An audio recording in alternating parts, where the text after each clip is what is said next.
Hola, ¿qué tal, chicos de tercer grado? Espero que se encuentren muy bien.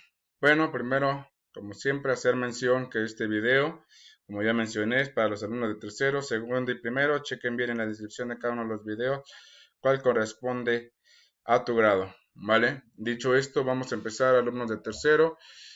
Primero que nada, el tema es participación y ciudadanía democrática.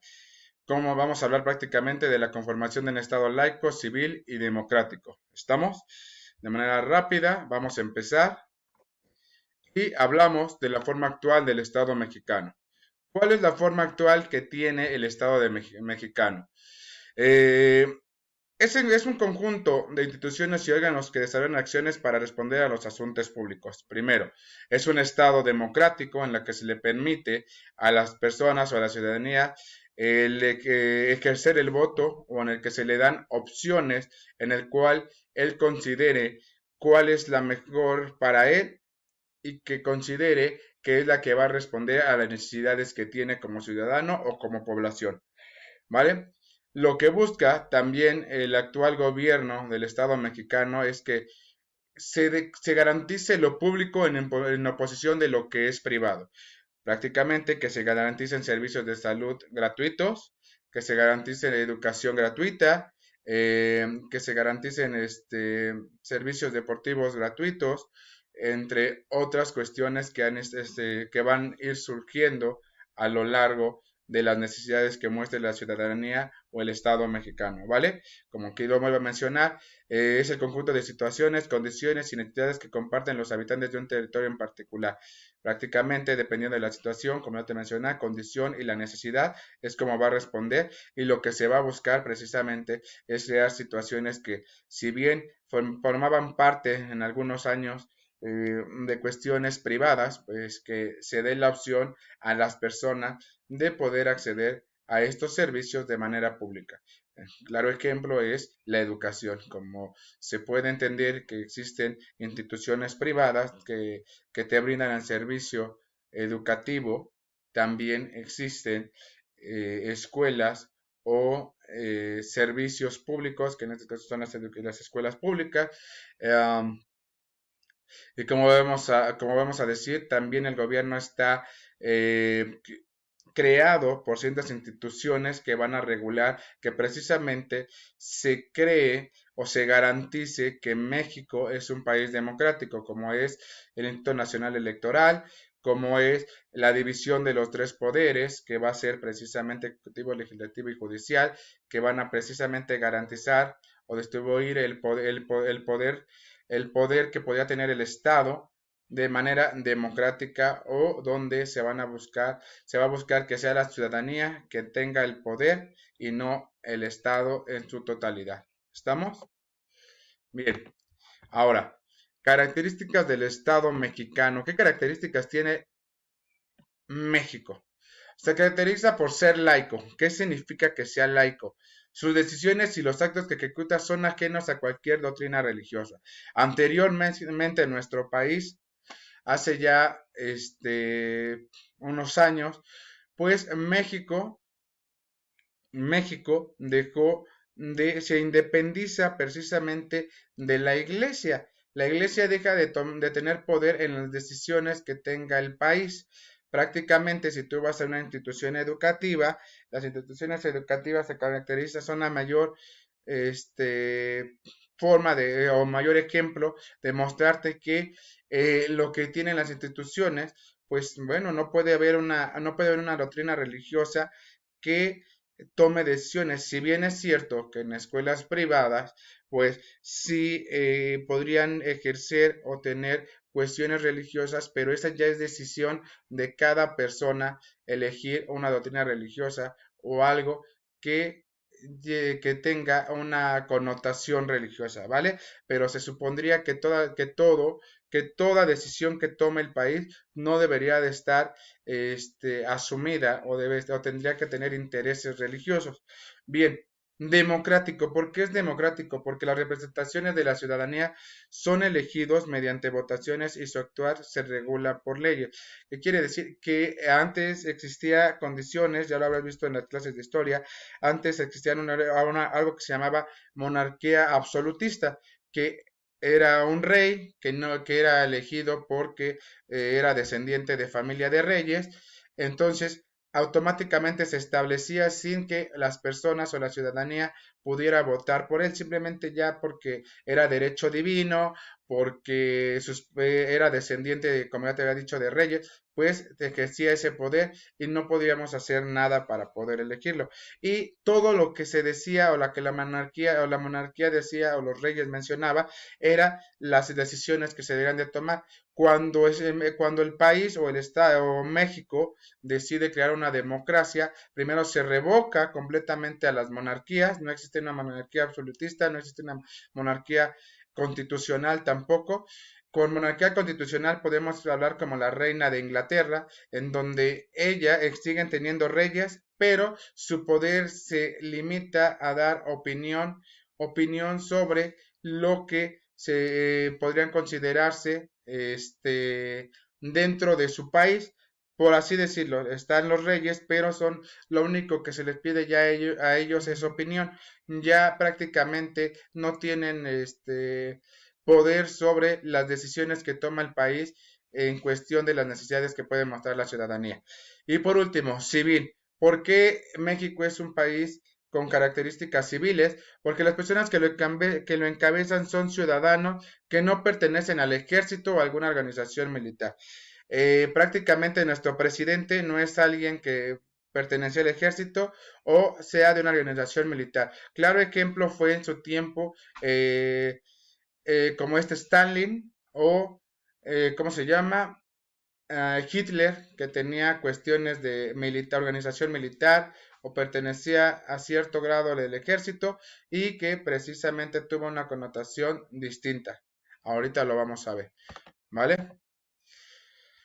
Bien, los estados religiosos o confesionales. También existen otra forma de gobierno en el mundo que precisamente están regidos por alguna doctrina religiosa.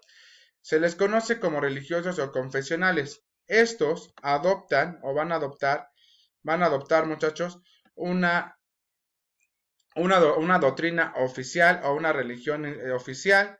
Aquí lo menciona, adoptan una religión específica de manera oficial, como te vuelvo a mencionar, en Inglaterra, pues está el cristianismo y esta está porque pues, la reina Isabel es la que ha decidido que pues el cristianismo sea uno de los que en Argentina también existe una doctrina religiosa especial, es la que ellos toman y ya la gente puede llevar a cabo alguna otra religión, pero esa es en cuestión privada y en solamente eh, puede llevarse, como aquí lo menciona, se limita a la vida privada. No pueden andar ellos promulgando, divulgando que pertenecen a esa religión. Lo pueden llevar a cabo, pero en su casa o de manera privada, pero no pueden estar divulgando o mostrando símbolos que hablen que ellos practican otra religión, ¿vale?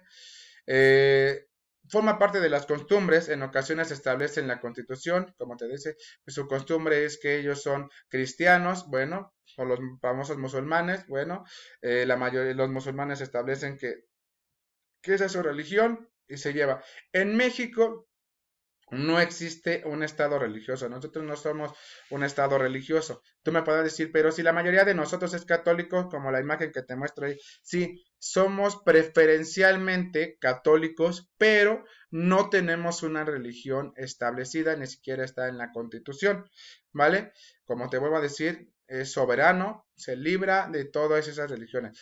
Aquí nos muestra religiones en México que existían hace pues ya 10 años. En México la mayoría de las personas se consideran católicas, de ahí tenemos protestantes y evangélicas con 7.4, bíblicas de diferentes de evangélicas, judías, otras religiones, sin religión y no especificado.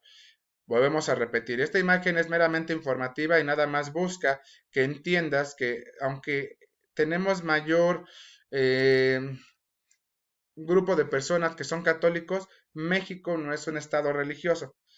Es preferencia, solamente se está mostrando la preferencia por los católicos. Por tal motivo que cuando se dan los días feriados, como es en la Semana Santa, se lleva a cabo porque, no tanto porque seamos un estado religioso, sino que porque como la mayoría de las ciudadanos son católicos, existe mucho ausentismo esos días en los trabajos. Entonces, para ya no ponerlo como ausencia en el trabajo, pues se establece que pues esos días se les dé a la gente, porque como voy a mencionar, como la mayoría son católicos, mucha gente aún sigue practicando sus creencias y se les respeta, pero no por ser un estado religioso, ¿vale? Bien, vámonos con los estados totalitarios. ¿Recuerdas que te hablaba precisamente de que nuestro país, que el presidente, pues no es una persona del ejército o no tiene al ejército como aquello que manda? Pues bueno, en los estados totalitarios es así. Dentro de los estados totalitarios podemos poner como ejemplo cuando existió el nazismo o cuando existió un nuevo orden que se le conocía como fascismo. Eh, ¿Y qué son estos? Se caracterizan por eliminar las libertades y los derechos de la población y ejercen el poder mediante un partido único que se encuentra presente en todas las instituciones del Estado. El poder se deposita en la figura central que puede ser civil o militar. ¿Qué quiere decir esto? Uno, no existe democracia porque automáticamente no se le permite a las personas votar por alguien. La persona se establece y es la que manda. Prácticamente podemos poner el ejemplo con Adolfo Hitler. Adolfo Hitler fue un militar. Tenía bajo su poder el régimen militar. Prácticamente es como aquí el ejército está para el servicio de la ciudadanía y no precisamente para servir a la figura como es el presidente. El presidente no puede tener uso del ejército a menos de que exista algo que una guerra o entren al país o quieran invadir el país, pues lo que hace el ejército es entrar en defensa precisamente de nuestro país, pero inclusive ni siquiera podría ser por orden del presidente, sino por las decisiones que se podrían estar tomando entre los tres poderes, ¿vale? Y a diferencia de estos totalitarios, pues Adolfo Hitler era alguien que usó a las fuerzas militares para poder tomar el control y llevar a cabo algo que tú ya deberías de conocer, que se conoció como el nazismo y precisamente lo que pudimos ver es todo lo que causó precisamente esta situación del nazismo. El fascismo es otra forma de gobierno también. Puedes preguntarle a tu profesor de historia acerca de lo que es el fascismo y ya él te explicará. También se consideraba como una nueva forma de gobierno o de forma de llevar una sociedad. Bien, la siguiente es la actividad que me van a tener que realizar, muchachos. La actividad que van a realizar es sencilla. Lo único que te estoy pidiendo es que realizar la lectura de casos de la página 181. Lean estos tres casos, son los de café que van a encontrar de este lado. Y van a realizar los dos cuadros que vienen en la página 182. En la página 82, obviamente yo nada más te puse uno para que vieras. En la página 182, en la parte superior, viene este cuadro donde dice otros estados, estado mexicano. Van a leer ustedes los tres casos y los van a enumerar. Obviamente aquí ya están enumerados. Por eso es que no les muestro el otro cuadro porque mi libro ya viene respondido. Entonces, pues lo que quiero es que ustedes lo realicen. Chequenlos, vean los cuadros, cualquier duda, déjenmela y voy a tratar de contestarles lo antes posible. Vale, cuídense mucho, Dios los bendiga y nos vemos en el próximo video. Que estén bien, hasta la próxima, muchachos.